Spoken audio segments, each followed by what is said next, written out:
mi papá me decía como, vea, a las mujeres les gusta que le hagan esto, esto y esto y esto. Ponía las películas. Me decía, así ve cómo él la coge, no sé qué, cómo hace. Ok, ya después de eso pasamos a la práctica. Él obligó a la pareja de ella, en ese entonces mi madrastra, a que estuviera conmigo. Tóquele acá, esto, métale esto. Él compartía también los momentos conmigo. O sea, se hacía como una, podría decirlo así, él explicándome cómo hacerlo, obligándola a ella a que estuviera encima mío, a que yo metiera mis bracitos. ¿Qué era lo que él te quería transmitir? Me daba cierta enseñanza, según él, para aprender a ser hombre, un verdadero hombre. Cómo tenía que tratarla en todo momento, cómo no tenía que dejar mangonearme de una mujer. Esas fueron las enseñanzas. ¿Cuántas veces intentaste? Aproximadamente unas 3, 4 veces. Llamé a mi mamá, le dije que la amaba. Pues vamos para eso. Vamos para eso.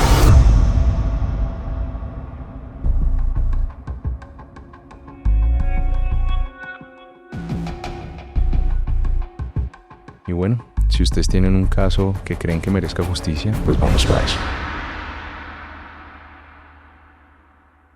Bueno, bienvenidos todos a este su podcast Vamos para eso.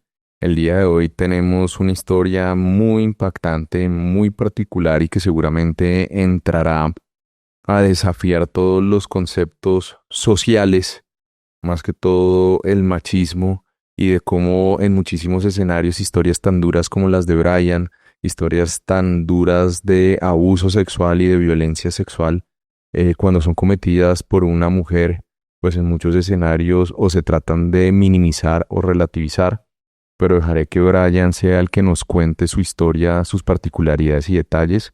Pero antes que nada, pues nada, bienvenido querido Brian. ¿Cómo vamos, hermanito? Muy bien, gracias. Gracias por el espacio, gracias por escuchar.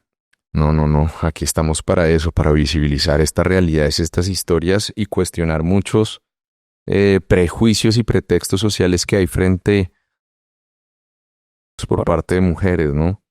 Pero antes que nada, como es política de Vamos para eso, en un primer momento quiero que nos cuentes un poquito sobre ti, quiero resaltar lo que eres, así que cuéntanos un poquito sobre qué haces, qué estudiaste, a qué te dedicas, cuántos años tienes. Actualmente, gracias. Actualmente tengo 26 años, soy papá de una hermosa niña, ella tiene 8 añitos de edad, soy trabajador independiente, estoy aprendiendo a hablar inglés en una academia, American Schoolway.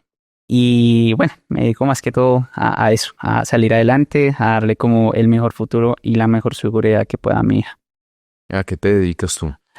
Trabajo en aplicaciones. Son aplicaciones. Ajá.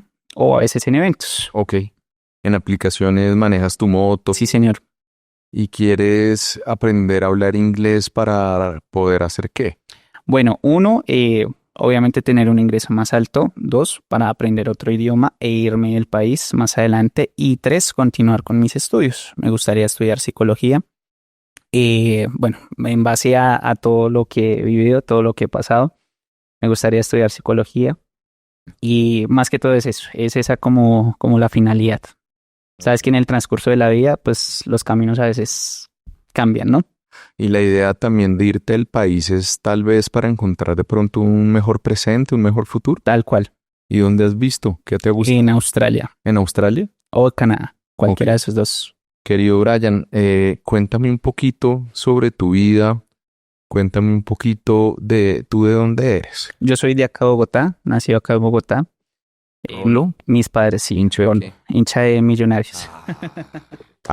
Esa la que no Rolo hincha de Millos, de eso. Claro, Buena. hincha de Millos. Sí, Estamos un señor. poquito golpeaditos últimamente, ¿no? Últimamente sí, pero bueno, ¿Qué? no importa. Bueno, entonces eres Rolo, hincha de Millos. ¿En qué parte de Bogotá creciste acá en Colombia? Al sur de Bogotá, siempre en la localidad de Tunjuelito, Ujú. Barrio El Carmen, El Claret, El Inglés. Siempre he vivido por esos lados. Ok. Cuéntame entonces un poquito de tu niñez. ¿Qué empiezas a recordar tú sobre tu niñez? Bueno, tengo que aclarar que mucho tiempo intenté olvidar cosas de mi niñez, pero se destacan también momentos muy lindos. Mi abuelito, cuando estaba con vida, que era mi lugar seguro, la persona que más me consentía. Bueno, cuando él fallece, pues obviamente es algo duro. ¿Cómo estaba Y conformada tu familia? mi familia, yo vivía con mi mamá, mis papás siempre fueron separados, desde que yo tenía aproximadamente como 8 meses, un año de edad aproximadamente, según cuentan ellos. Vivía con mi mamá, el hermano de ella, la pareja de ella, mi abuelito y mi primito, hijo de mi tío y pues mi tía, por decirlo así. ¿Cómo recuerdas a tu abuelo?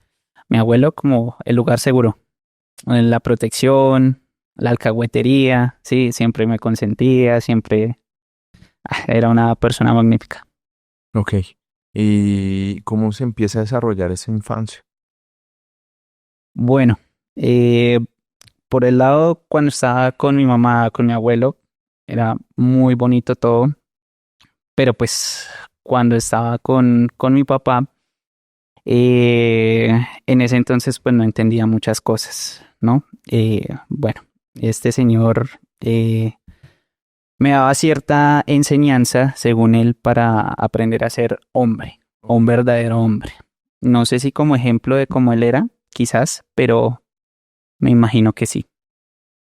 Em, Antes de ir a ese punto, cuéntame un poco cómo era de lo que tú ves o lo que tú me dices, ese aspecto positivo de tu infancia con tu mamá, con tu abuelo en ese costado. ¿Cómo lo podrías ejemplificar tú?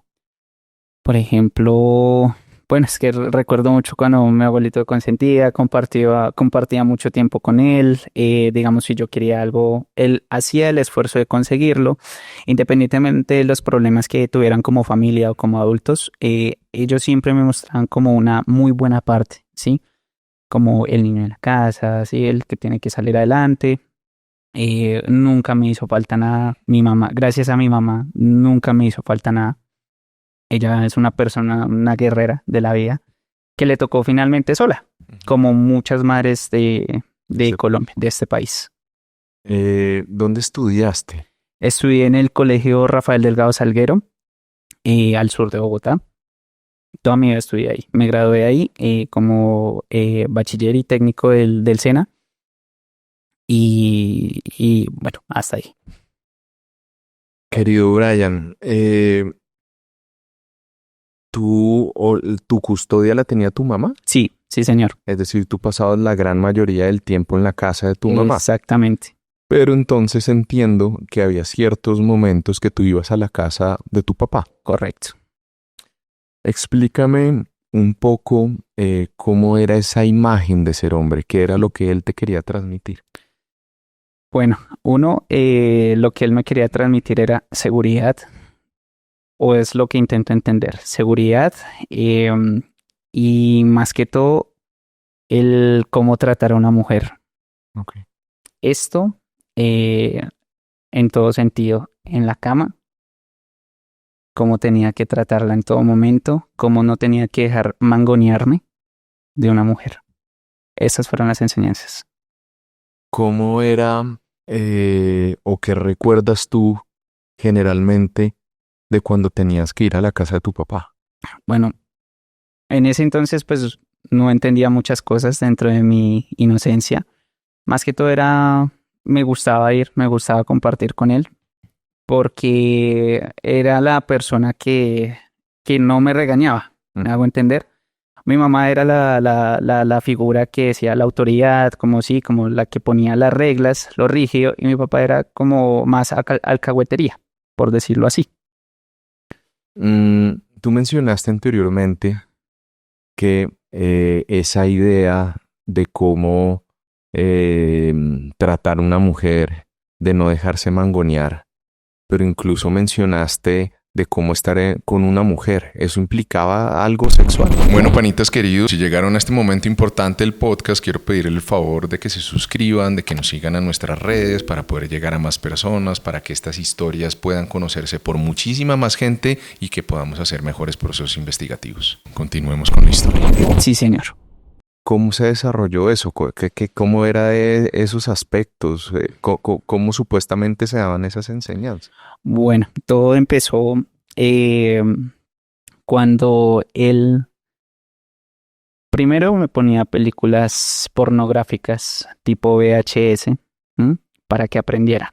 Yo con 7 años de edad. 7, 8 años de edad. Segundo, Permíteme puntualizar un poco frente a eso. ¿Cómo recuerdas tú ese momento? ¿Cómo le podrías explicar a las personas que nos van a ver y nos van a escuchar en tu concepción de niño cómo se dio eso?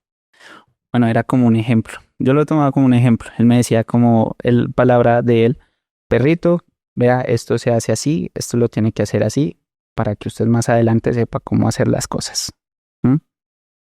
Vea esta película.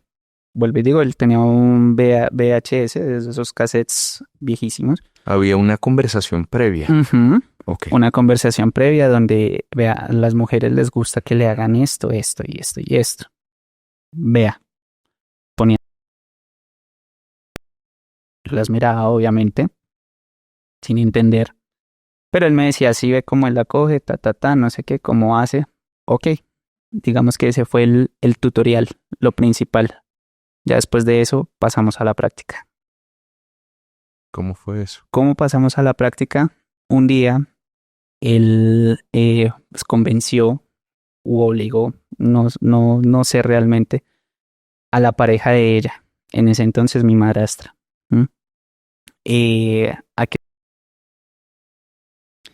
a que me enseñara o replicara lo que hacían en esas películas.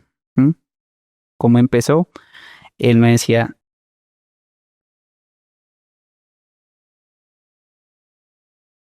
así se hace. Él compartía también los momentos conmigo. O sea, se hacía como una, podría decirlo así, Ok. él explicándome cómo hacerlo, obligándola a ella a que estuviera encima mío, debajo mío, a que yo metiera mis bracitos dentro de ella. Eso recuerdo claramente. Y esto no solamente pasó una vez, pasaron varias. No podría decir un número porque lo que te digo desde el principio, he intentado muchas veces borrar esto, ¿no? Es algo duro. Perdón. Tranquilo, hermano. Lo siento mucho, papá. Ok, gracias. ¿Por qué? Porque toda la vida he vivido con que era mi culpa. Siempre el avergonzado era yo. ¿Por qué sentías eso? Porque cuando empecé a crecer, a tener más conciencia de lo que yo hacía o de lo que me obligaban a hacer o me persuadían para hacer, sentía vergüenza, sentía asco conmigo mismo. Mucho tiempo quise buscar la aprobación de mujeres, ¿sí? Estando tan niño, yo ya entendía muchas cosas que mis compañeritos no. Y yo empecé a entender que algo pasaba, que algo estaba mal.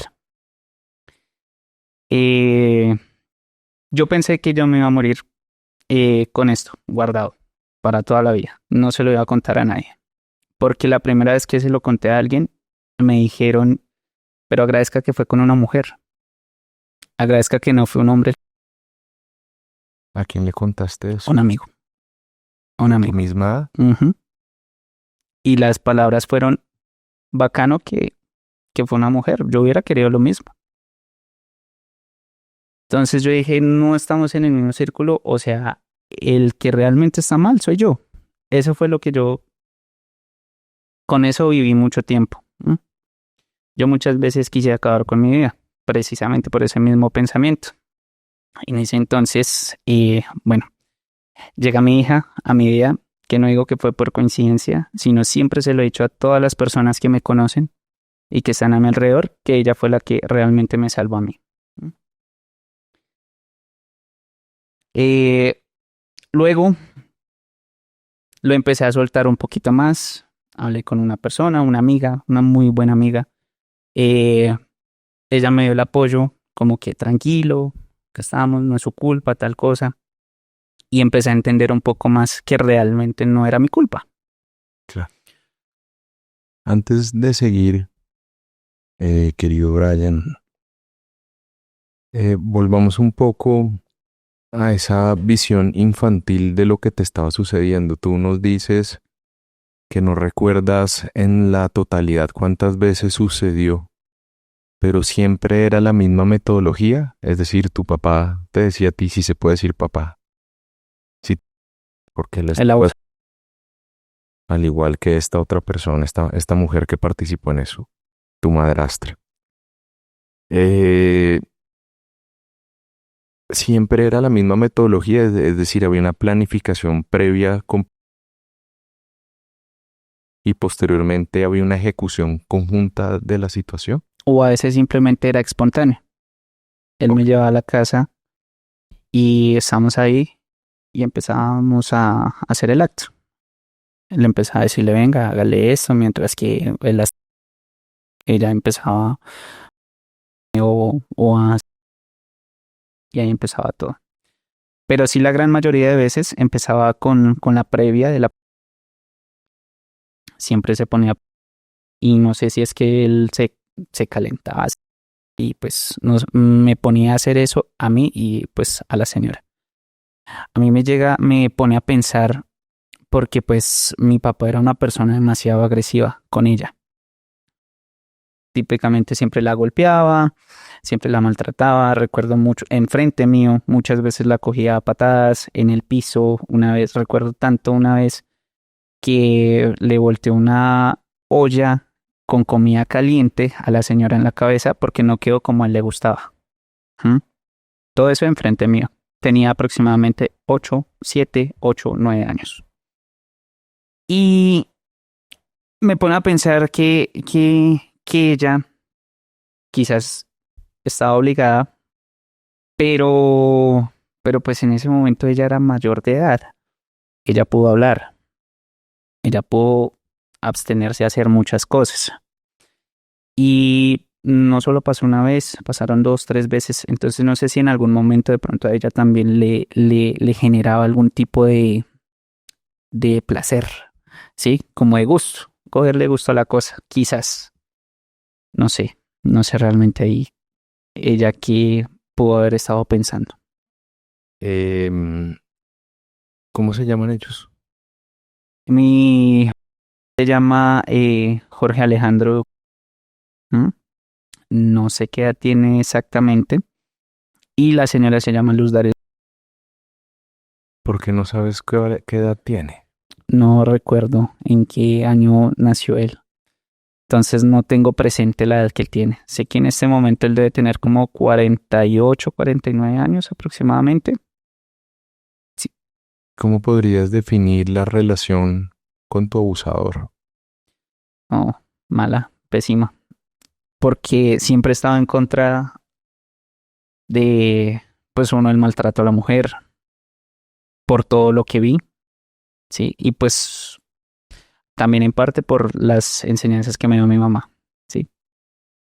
La relación con él se empezó a deteriorar, sobre todo cuando yo empecé a ser mayor de edad y cuando él me dice una frase que yo teniendo a mi hija y él me dice si quiere yo se la cuido.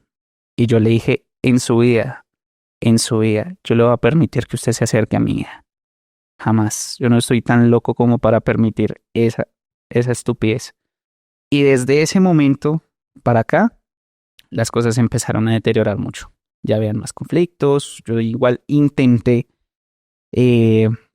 como perdonar, minimizar, como dejar de lado todo lo que pasó. Porque dije, bueno, es mi papá y de todas formas pues tengo que respetarlo. Ese era mi pensamiento hasta que dije, ya no más, yo no tengo por qué cargar con esto. Tengo que soltarlo, tengo que aprender a soltarlo porque algún día esto me va a gobernar, me va...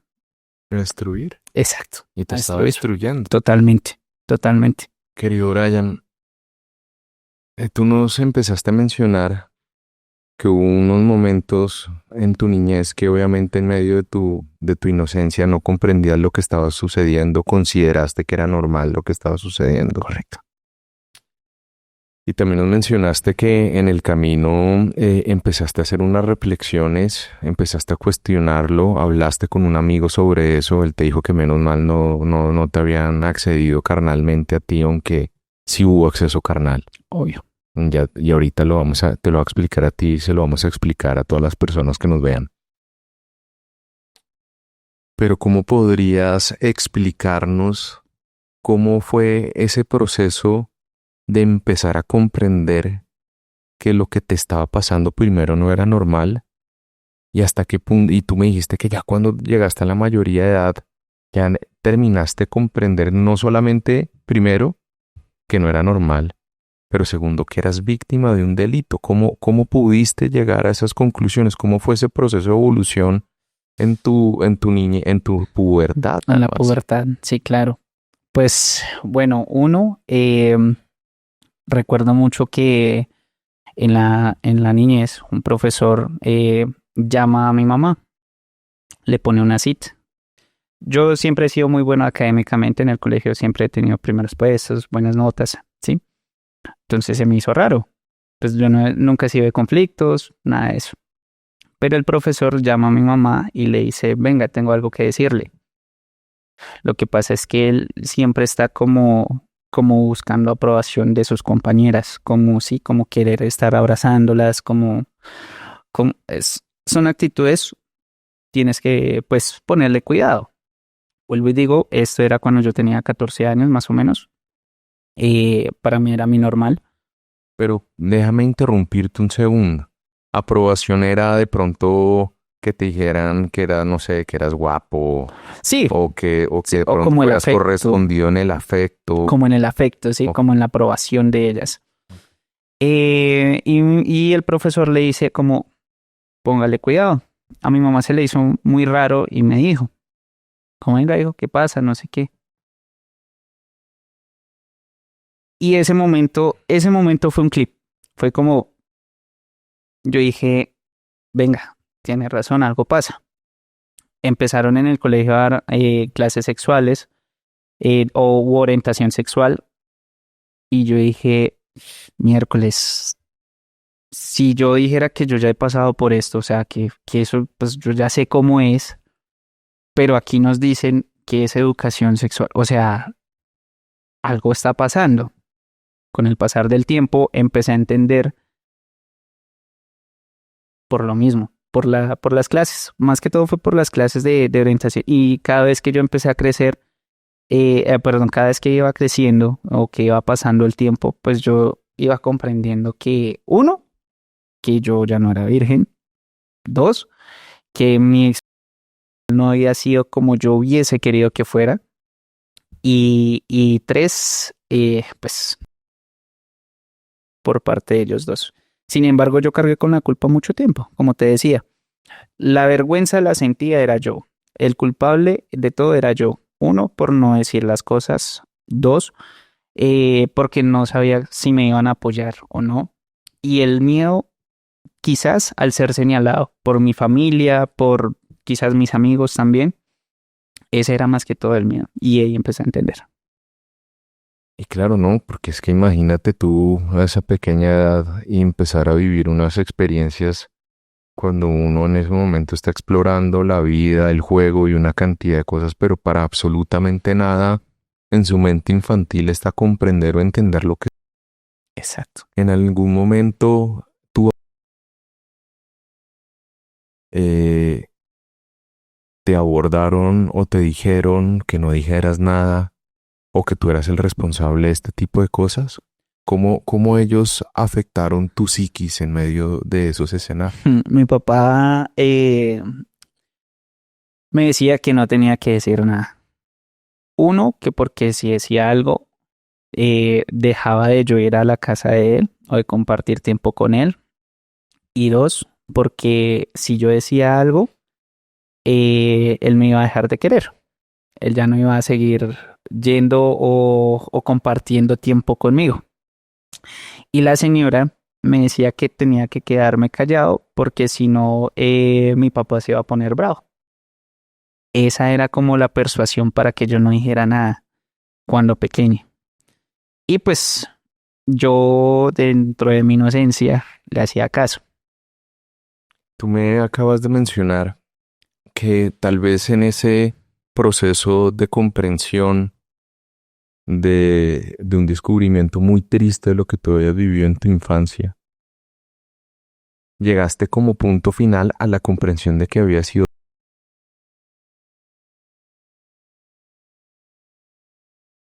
¿Cómo fue ese momento en el que tú ya dices, esto no fue voluntario, yo no quise vivir mi sexualidad así, ya todas estas cosas las viví, no quería que fuera así, pero cómo llegas a ese momento de comprender que fuiste víctima de un delito?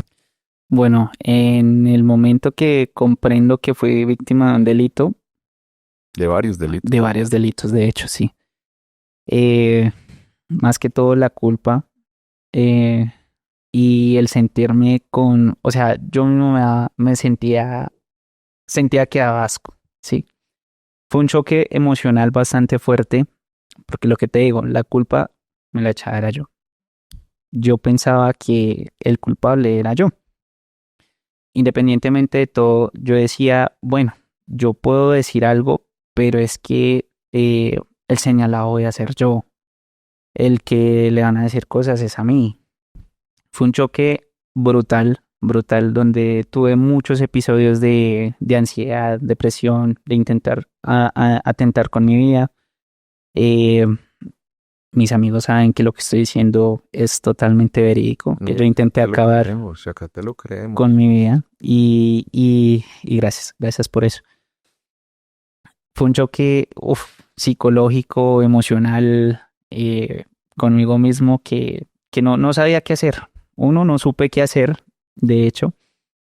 Y pues bueno, fue algo con lo que aprendí a vivir hasta la llegada de mi hija, que vuelvo y digo, ella fue la que me salvó a mí. ¿Por qué dices que ella te salvó? Porque si no, yo no estuviera acá. Estoy seguro. No hubiera podido con tanto. ¿Cuántas veces intentaste atentar contra tu vida? Aproximadamente unas 3, 4 veces. Intentando medicarme. Una vez dejé un audio, un mensaje de voz despidiéndome de todos. Y en ese momento, gracias a Dios, llegó mi mamá. Manejando bicicleta, me le atravesé a un Transmilenio. No sé el Transmilenio cómo pudo frenar. Y yo quedé en shock. Pasé la calle, lloré mucho ese día. Llamé a mi mamá, le dije que la amaba.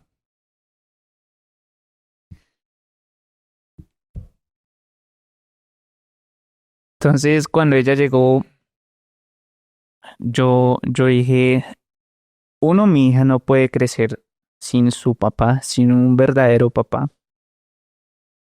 No puedo dejar que mi hija pues quede a la deriva. Es mi responsabilidad, es mi tesoro, es sangre de mi sangre. Y yo tengo que ser para ella la persona que yo no tuve en mi vida. Uno, desde el ejemplo, desde la responsabilidad, desde el afecto. Para mí mi hija lo es todo. Y vuelvo y menciono que si no estuviera ella, yo no estuviera, yo ya hubiese acabado con mi vida. Ella es como el impulso a uno seguir. ¿Mm? Y ella fue mi terapia de choque más fuerte, más grande, más linda que tuve. Viejo Brian, en esos momentos, cuando tú le dejas a tu mamá la nota de voz o cuando la llamas después del escenario del Transmilenio, ¿tú qué le decías a ella? La conversación fue esta. Aló, hola papi, ¿cómo estás?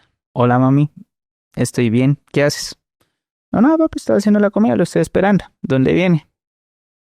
Ya ahorita llego. Tranquila. Pensé que no, pero sí. Me dijo, ¿cómo así? Yo le dije, mami, pues no, es que me pinché y pensé que me demoraba más, pero yo estoy bien, ya soluciono, ya llego. Y eso fue mi en ese entonces. En ese entonces tengo que aclarar que pues mi hija no estaba, ¿no? Claro. ¿Y la vez de la nota de voz? Y la vez de la nota de voz, cuando ella llegó, sí me vio llorando, me vio como, ¿qué está haciendo? Yo no le dije nada, yo guardé la nota de voz en mi celular. El otro día llegué al colegio normal y una de mis compañeras, Luisa se llama ella, de mis compañeras de salón, cogió mi celular y estaba escuchando música. Yo le presté el celular y escuchó la nota de voz que yo le dejé ahí guardada. ella se puso triste. Ella fue la que llamó a mi mamá a decirle, mire, pasa esto y esto y esto con su hijo. Téngale cuidado. Cuando mi mamá me dice, hijo, ¿qué pasa? Llorando claramente. Yo le dije, mami, son muchas cosas. Me dijo, ¿pero qué cosas? Dígame, ¿usted qué le falta acá? Yo qué no le he dado. ¿Qué pasa? Son muchas cosas. Y en ese momento no pude contarle, porque, vuelvo y digo, tenía miedo. 1, el señalamiento. 2, el rechazo, más que todo de ella. Y perdóname, cuando veas esto, nunca ha sido tu culpa. Y pues el miedo también latente de que la reacción, tanto como que ella, el choque de ella fuera a buscar a mi papá y que pasaran cosas, o ella misma, no sé. También fue ese el miedo a la reacción de ella. Por eso pues yo a ella se lo conté hasta hace un tiempo nomás, hasta hace unos años. Querida Marixa, esto que está haciendo Brian es tremendamente valiente y requiere una gallardía gigantesca, porque no solamente te está contando a ti, sino le está contando a todas las personas que van a ver este capítulo, no solamente que fue víctima de unos abusos terribles, sino de cómo el miedo social le impedía a él hablar. Y es muy bonito que él te diga a ti que no fue culpa tuya, porque naturalmente no lo es, ni es culpa tuya, Brian. Es culpa de las personas desde el inicio. Y como siempre lo hemos dicho en este podcast, acá la vergüenza siempre tiene que cambiar de bando. Y si una de las pocas cosas que podemos llegar a hacer acá es que tú te vayas convencido y tú, querida Maritza, no te conozco. Pero de lo que habla Brian, sé que eres una gran mujer y una gran madre. Tal vez acá lo más importante es entender que la culpa en este momento no estuvo ni en ti ni en ella, sino en las personas que te abusaron. Correcto.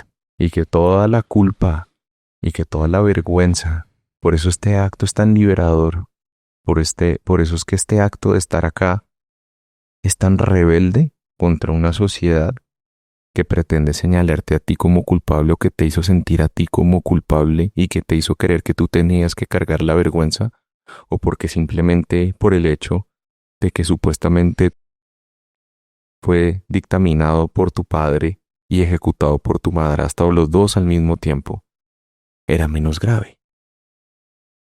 Y eso no es así.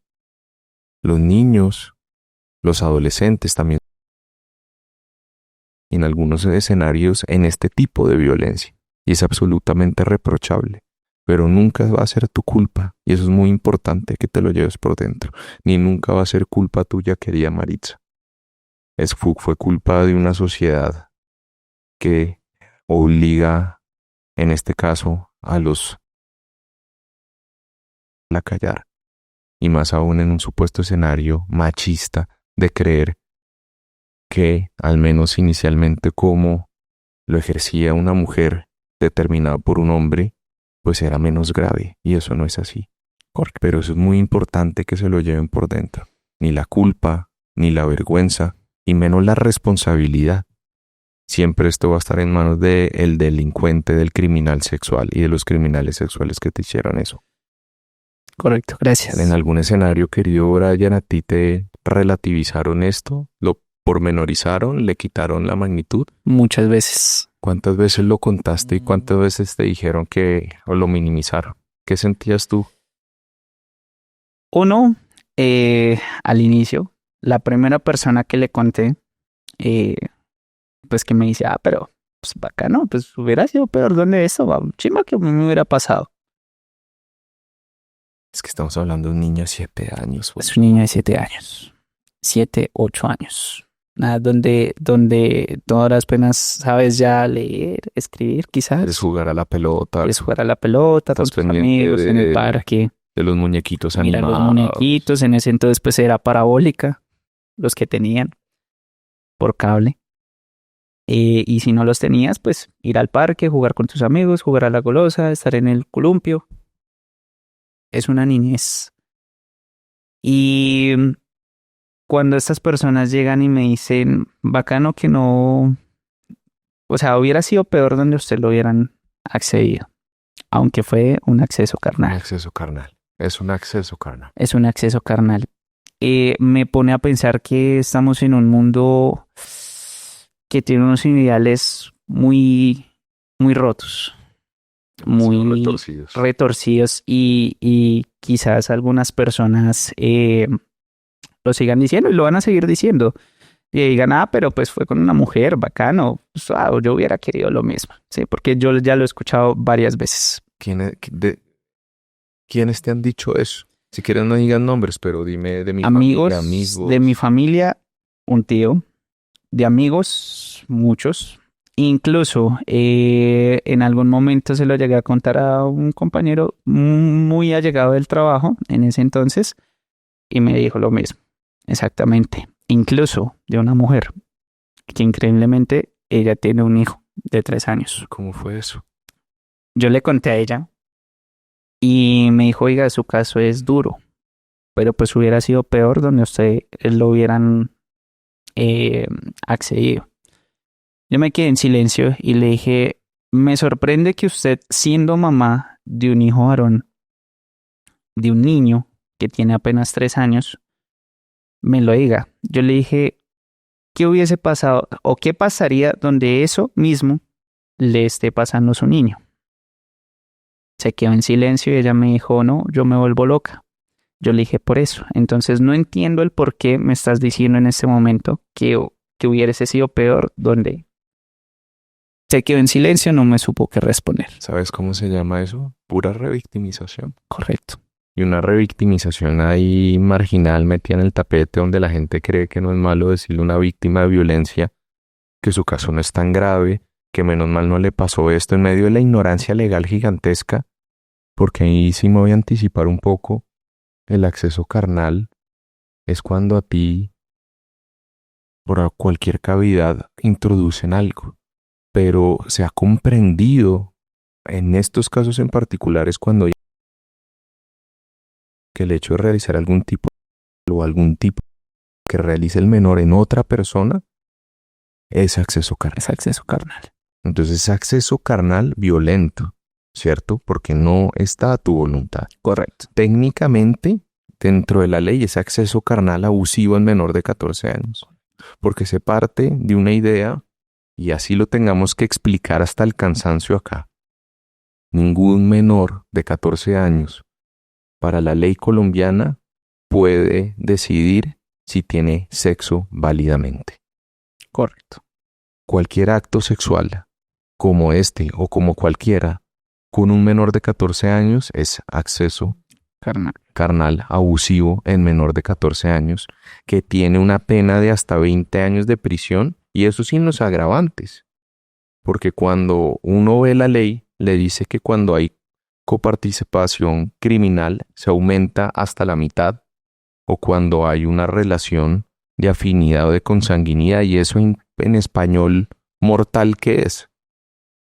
Cuando se ponen de acuerdo 1, 2, 3, varias personas, en este caso, tu progenitor, en este caso, tu madrastra, solamente por eso podrían tener una pena de hasta 30 años de prisión. Pero además, por el hecho, o por el otro lado, por el hecho de que haya sido tu madrastra, que es una relación civil, ¿cierto? O tu papá, que existe una relación de consanguinidad en el primer grado, pues sigue siendo agravado. Estamos hablando de un delito muy grave. Entonces eso es muy importante decir que en este caso hay acceso carnal, y no solamente una vez. Entonces eso hace que vaya a ser más grave la situación. Correcto. ¿Por qué? Porque no fue una sola vez, fue un concurso de conductas, es decir, cometieron el mismo delito varias veces en diferentes momentos de tiempo. Y en mi criterio eso podría llegar fácilmente a una pena de más de 40 años de prisión. ¿Qué opinas de eso? Bueno, opino que así hubiesen sido muchas o una sola y la violencia está. La justicia tiene que llegar. Me gustaría que hubiese justicia. Porque como Yo me he sentido todo este tiempo, sé que hay muchas personas que también callan, más uno siendo hombre. Y no quisiera que esto le pase a nadie más, aunque yo sé que a muchas personas viven muchas cosas. Sí, siento que la justicia debería ser un poquito más severa para evitar dañar y romper personas desde pequeñas. Tú hablas, querido Brian, que quieres que haya justicia. Cuéntanos si tú denunciaste esto. Correcto, yo denuncié en la fiscalía ¿Cuándo denunciaste? el año pasado, ¿Aproximadamente cuándo? aproximadamente en octubre. Más o menos, ¿en qué año fuiste? Aproximadamente 2007-2008. Y frente a esto hay una mención muy importante y es que en el año 2007 una reforma en la ley colombiana en la cual se estableció que los delitos sexuales en contra de niños, niñas y adolescentes ya no se contaban desde el momento en el que sucedieron, sino desde la mayoría de edad. Es decir, tú hoy tienes 26 años. Hace 8 años era el año 2017. Correcto. Se contarían mínimo 20 años desde 2017 para que tú hubieras podido denunciar. Entonces estás en más que tiempo necesario para que la fiscalía entre a decidir sobre esto, a investigar. ¿Y qué es lo que tiene que hacer? Determinar que los hechos existieron. ¿Y cómo se determinan que esos hechos existieron? Con pruebas. ¿Y cuáles pruebas? Tu testimonio. Pero seguramente también tendrán que corroborar tu testimonio con diferentes elementos. Por ejemplo, exámenes psicológicos forenses que puedan analizarte a ti, ver las consecuencias de eso, pero darle credibilidad a lo que tú estás diciendo, ¿cierto? Y además de todo eso, las personas que de una u otra manera pudieran entrar a verificar que tu comportamiento cambió, que este tipo de cosas pudieron suceder. Todo, en este caso, delitos sexuales, lo más importante es poder hablar de una corroboración periférica de tu testimonio. Correcto. Y yo voy a ayudarte a conseguir al menos un psicólogo forense para que este proceso avance, porque me parece muy importante que no nos tengamos que entrar a esperar todo el tiempo mientras medicina legal en medio de su gigantesca congestión entre a ver cuándo lo puedan hacer, si no vamos a tratar de que esto sea bien sólido. Entonces me dijiste que denunciaste. ¿Cómo ha cambiado tu vida desde la denuncia? Uno, me sentí libre el día que denuncié, a pesar de que estaba nervioso, peor de lo que llegué hoy acá al podcast. Estaba súper nervioso, tenía pues como cierto temor, pues porque de todas formas estoy hablando de mi progenitor, ¿no? Y cuando puse la denuncia, dije, ya está. Me dije a mí mismo, no tienes que cargar con esto. No tienes por qué cargar con No esto, tienes por qué Juan. cargar con esto. Pues estás haciendo lo correcto. No buscaste otras alternativas como el vicio, el alcohol, no sé, volver una mala persona quizás. No, estás haciendo lo correcto. Eres muy valiente. Eso era lo que yo me decía a mí mismo. Fue un choque emocional ese día porque lloraba, me sentía aliviado, un poquito como cuando tú te quitas una maleta súper pesada de la espalda y dices, ya está, el proceso ya va a empezar.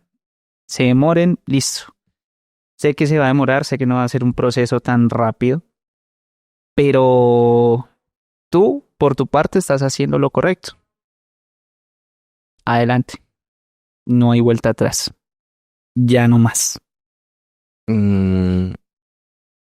Hay algo muy bonito que tú dices y es que tal vez una de las principales enseñanzas que uno puede tener en la vida es que obviamente uno no escoge ni dónde nace ni quiénes son sus padres. Uno no escoge lo que tiene que vivir en su infancia y en su adolescencia. En la adolescencia uno se empieza a ser como un poco más autónomo de uno mismo. Pero hay algo muy valiente y muy valioso de lo que tú dices y es que tú no te has dejado determinar en este momento de tu vida por tu pasado. Correcto. No te has dejado esclavizar de las cadenas del dolor, del rencor. No te has dejado arrastrar y no has permitido que ese pasado que ahí está y que siempre lo va a estar. Siempre va a estar. Y que muchas personas no lo logran hacer, querido Brian. Porque no tienen, no tuvieron o no tienen la misma resiliencia o el mismo apoyo que en tu momento tú tuviste. Pero y perpetúan el poder de los abusadores en el tiempo, porque su pasado es tan difícil, tan duro, que prácticamente no pueden dejar de explicar o entender su vida, sino solamente desde el abuso. Y tú decidiste ser libre, de una manera muy dura, de una manera muy valiente, hermano. Porque a pesar de ese pasado, decidiste que tú vas a tomar las propias decisiones sobre tu vida. Quieres ser un mejor padre naturalmente del que tuviste, para tu hija, para tu familia, y te felicito por eso. Porque para eso muchas personas no lo logran, compadre. Correcto. Pero tú lo has hecho en este momento y estás dando testimonio de que se puede lograr. Se puede lograr. Para todas las personas que nos ven, que nos están escuchando, lo que tú dices, uno no escoge dónde nacer, qué vivir. A veces no es tu culpa, jamás es tu culpa. Pero tú eres libre de decidir si te dejas arruinar por esto o aprendes a ser una persona fuerte, cambias, y si de pronto hay alguna persona que está pasando por algo similar, los invito a hablar, a siempre soltar. Jamás es la culpa de nosotros. La vergüenza y todo lo que tenemos que vivir nosotros como víctimas debe ser del victimario, no de nosotros. La vergüenza tiene que cambiar de bando. Tiene que cambiar de bando, como tú lo dices. Entonces, pues nada. Brian, ¿cómo se enteró tu mamá? Fue algo muy curioso porque ese día yo llegué a la casa, discutimos por algo, una pendeja, no recuerdo bien exactamente, pero en ese momento, precisamente, justamente ese día, estaba muy vulnerable y le dije, mami, si usted supiera por cosas que he pasado, quizás me entendería un poco más. Vuelvo y digo, era una pelea boba por algo de la cocina, no sé. Una pelea normal. Sí, normal, es como, listo. El único punto a favor es que ese día pues yo estaba muy vulnerable. Ese día tuve un ataque de ansiedad bastante fuerte antes de que ella llegara, y pues ella llegó y como que se intensificaron las cosas. Ese fue el detonante para yo decirle, mami, lo que pasa es que mi papá y Luz Dari abusaron de mí. Ella ese día quedó como, ¿qué? ¿Cómo así? Y yo, mami, pasó esto y esto y esto. Le conté obviamente muy por encima, no entré a detalle. Pero ella quedó como, pero, ¿cómo así? ¿Usted por qué no me había dicho? Volví y le recriminé. Le dije, mami, yo tenía miedo, pues uno, de su reacción. Dos, no es fácil decirlo. Tres, discúlpeme por decirlo hasta ahora. Se lo puedo, y discúlpeme por decirlo en esta situación. No sabía cómo más hacerlo. Mi mamá obviamente se puso a llorar. Me dijo, hijo, pero si yo siempre le he dado la confianza, ¿qué pasa? Yo le dije, sí, mami, usted siempre me ha dado la confianza. Tiene toda la razón, pero entiéndame que no es algo fácil. Tengo miedo de su reacción. Y me dijo, yo a usted no lo voy a juzgar. Cuénteme ahora sí con detalle qué fue lo que pasó. Le conté toda la historia. Me dijo, no lo puedo creer. Y ahorita, palabras de ella, ahorita entiendo por qué usted muchas veces no quería ir a la casa de él. Se quedó en silencio. Me dijo al ratico, perdóneme, es culpa mía. Y vuelvo, le dije, mami, tranquila, no es su culpa. usted pensaba que mi papá pues estaba cumpliendo su papel de cuidarme, ¿m? Pero pues, no, no era así. Me dijo, claro, hijo, ahora entiendo muchas cosas. Atando cabos, cuando ella me decía, usted no quería ir a la casa, muchas veces después de ver todo esos, tantas las golpizas, la violencia sexual que había, todos los episodios, pues yo obviamente no, algo dentro de mí decía como que no, sí, era como algo muy pesado para mí en ese entonces.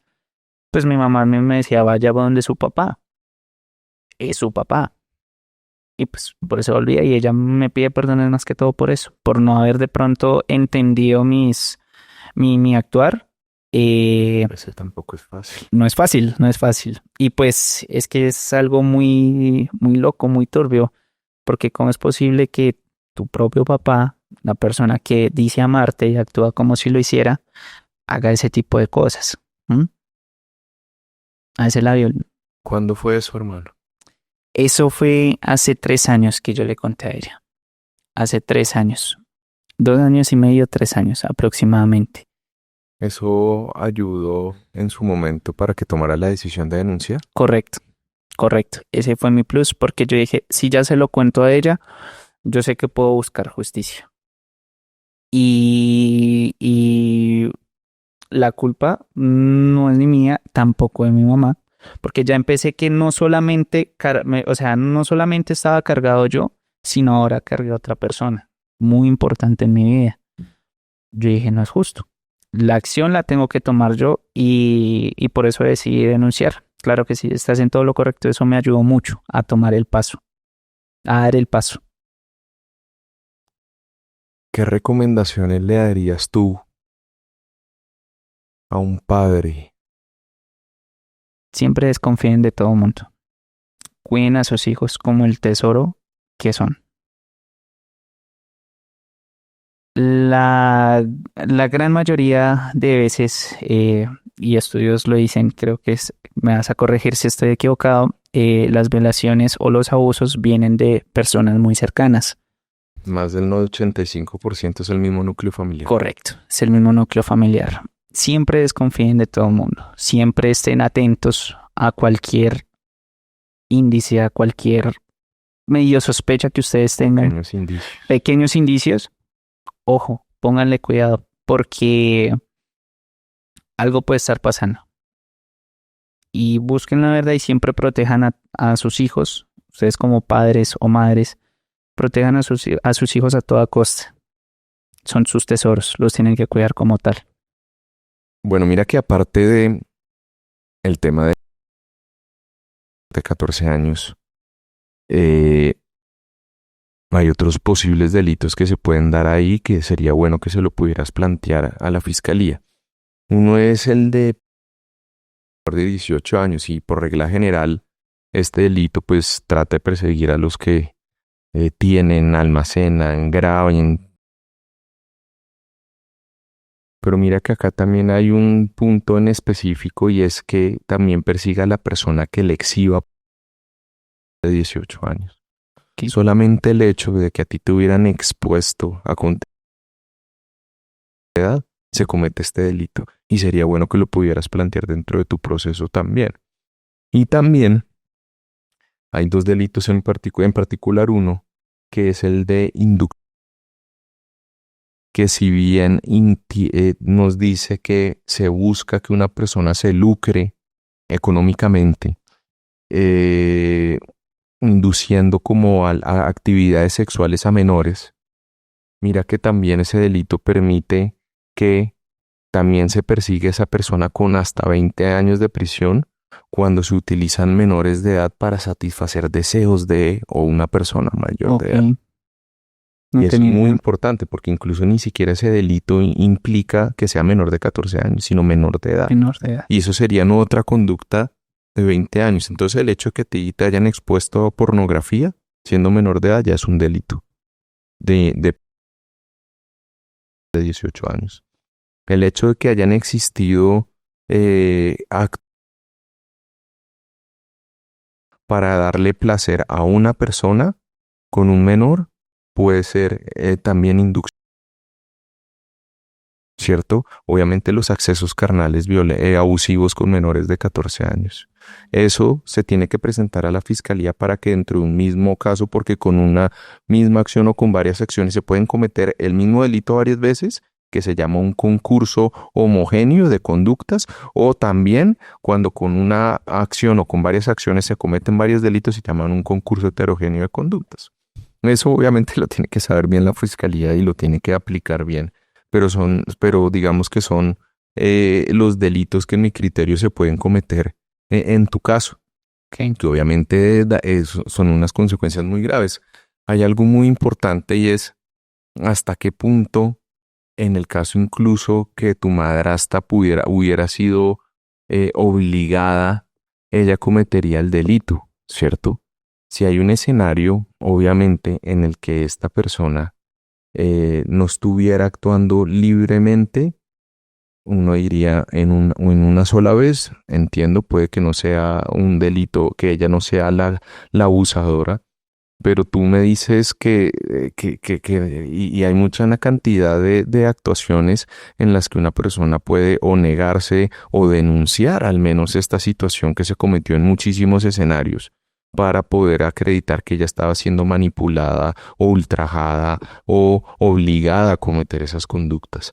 El hecho de que haya participado y no se puede acreditar realmente que estaba siendo obligada, coaccionada, porque mira que dentro del derecho penal hay algo que se llama insuperable coacción ajena, que es una forma de decir de que el derecho te dice, hombre, si usted está en un escenario de una coacción, que es finalmente el hecho de obligar, que sea insuperable, usted no es responsable del delito. Pero la insuperable coacción ajena implica que tú no tenías ninguna posibilidad, que tu psiquis y que tú físicamente no tenías ninguna posibilidad o de resistirte o de negarte o de no hacerlo. Correcto. Según lo que tú me comentas, ese no era el escenario. Y no solamente una vez, porque sucedió muchas veces. Sucedió varias veces. En todo ese escenario. El hecho de que tu progenitor, porque es que papá no merece ser llamado, pero que estoy de acuerdo que el hecho de ser papá es algo que se gana. Correcto. Con amor, con respeto, con cuidado, con respaldo. Con valores. Con y valores, principios. con llevarlo uno de la mano en el camino de la vida y enseñar. Y que es algo que tú estás haciendo muy bien en este momento, porque tú estás superándote generacionalmente. En medio de una persona que no se puede llamar padre, que determinó y que fue tu abusador sexual, a un escenario en el que tú estás tratando y estás logrando y lo estás haciendo, superándote generacionalmente, siendo el papá de tu hija que tú nunca tuviste.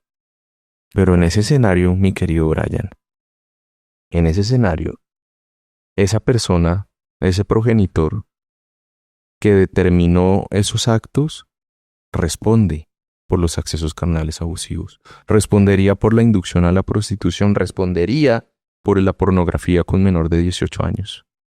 A eso dentro de las definiciones legales. Entonces también ya es importante que se empiece a decirle a él. Obviamente tú entenderás que nosotros, aunque nosotros nos cuidamos acá mucho en temas legales, ¿no? Perfecto. Obviamente tú mencionaste los dos nombres, nosotros quitamos los apellidos, las imágenes que hayan, nosotros somos muy cumplidores dentro de las reglas que ha establecido la Corte Constitucional para poder denunciar abusadores, nosotros lo hacemos dentro de eso, pero pues podemos decir que tu abusador, tu presunto abusador en esos términos, también es responsable de esos delitos, así no te haya accedido carnalmente. Pero el hecho de que él haya determinado que una persona cometiera los accesos carnales en cualquier modalidad, lo hace a él responsable también de esos delitos. Y eso es muy importante que todos lo sepan. ¿Alguna vez has tenido asistencia psicológica? Sí, señor. De hecho, en este momento me encuentro en tratamiento psicológico y psiquiátrico. ¿Y estás bien ahí? Sí, señor. Sí. Perfecto. Con el medicamento que me han brindado han bajado los ataques de ansiedad. Que obviamente te lo relacionaron a todos tus escenarios de abuso sexual. Correcto. Si en algún momento necesitas algún tipo de ayuda, me avisas. Gracias. Bien, acá tenemos ya unos grupos muy bonitos de apoyo a Vamos para eso, con asistencias psicológicas, con asistencias médicas, con asistencias de abogados penalistas, de abogados de familia, abogados y abogadas, de psicólogos forenses. Entonces de pronto dentro de la psicología forense sí puedo respaldarte para que podamos acelerar esta situación. ¿Tienes alguna duda, alguna pregunta? No, ninguna. Todo queda claro. ¿Qué mensaje le mandarías a tu progenitor y a esta señora? El mensaje es difícil, pero gracias, papá, si le pudiera decir papá, por enseñarme a no ser como usted. Gracias porque gracias a usted voy a eliminar ese legado que intentó usted dejarme hacia atrás. Gracias por enseñarme a no ser usted. Y a la señora me hubiese gustado que ella en su momento hubiese podido hablar. Yo era un niño, no podía hacerlo. Ella era una adulta, ella era incluso mayor que mi papá. Y me hubiese gustado que se hubiese puesto un poquito en mis zapatos. Ella tiene ahorita un niño, de hecho ya es abuela. Y quiero que se imagine qué pasaría o cómo se sentiría ella si a su hijo, o sea, a mi hermano, o a su nieto o nieta, le hicieran lo mismo. ¿Usted cómo se sentiría? Querido Brian, ¿en algún momento tú confrontaste a tu progenitor o a tu madrastra frente a estos hechos? Sí, señor. De hecho está en video. Acá les vamos a subir el video y las pruebas de esto. Palabras de ella misma. Antes de yo poner la denuncia, le puse una cita para hablar con ella. Obviamente no le dije, "Hey, ¿cómo vamos a hablar de esto?", sino tuve que hacerlo por otro lado, por el lado de mi hermano. Cuando ya llegó el momento, ella me dijo, bueno, ¿y de qué es lo que usted quiere hablar? Le dije, de lo que pasó. Me dice, ¿pero qué? Estaba 100% a la defensiva. Y yo le dije, pues lo que pasó cuando yo estaba pequeño. ¿Usted cómo se sintió? O sea, ¿usted qué sentía? Y ella me dijo, un poco airada, no, pues ¿qué iba a sentir? Pues nada. Yo le dije, lo que pasa es que yo he tenido que vivir con muchas cosas, ¿sí? Yo quizás entiendo que en su momento de pronto no fue su culpa, pero quisiera entender, o sea, usted qué hacía. Ese fue el primer mensaje. Ella me decía, no, pues usted sabe que su papá me obligaba, que no sé qué, yo no, obviamente no sentía nada. Quería preguntarle, su merced, qué sentía. Pues que iba a sentir nada, usted sabe que eso era obligación que tocaba porque a uno le tocaba hacer lo que él decía y si no usted sabe cómo lo trataban y cómo me volvían. Entonces eso siempre fue obligado. Eso, Sí, no, yo entiendo. que si no, entonces usted sabe cómo es, o sea, ese man fue una completamente. ¿Sí me entiende? Y pues sí, obviamente, ahorita uno dice, ahorita usted no se imagina, yo también digo, eso no estuvo bien hecho, pero yo qué podía hacer. No, sí, yo Ese tiempo era obligado con esa, que todo tocaba lo que él dijera y lo que tocaba hacer lo que él dijera y si no. se recuerda yo qué edad tenía, 8 años, yo creo. 7, 8 años, es que fueron muchos años, o sea, Y eso, por ejemplo, eso ahorita pasó así con Anderson, pues no pasó así, sino que él le decía, él por allá la vez pasada que le trajo tintera, y que él le decía que no, que venga, que para que lo enseñen a ser hombre, que yo no sé qué más. Y entonces ahí yo fue que le dije, no, fue con el chino, no. Al chino dije lo que él conozca, que sea cuando él quiere, cuando él pueda y cuando le toque, no porque haya sido así como con usted. y eso pues sirvió uno como prueba ante el caso de que no estoy mintiendo. 2, entenderla desde la parte de ella o intentar entender qué era lo que pasaba por su mente de pronto en ese momento. Ella ese día sí me pidió disculpas, me pidió perdón.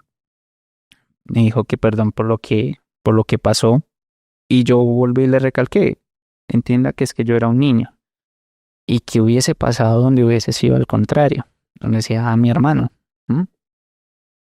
me preocupa que el día que yo hablé con ella, ella menciona que mi papá está intentando hacer lo mismo con mi hermano, que en ese entonces tenía 14 años.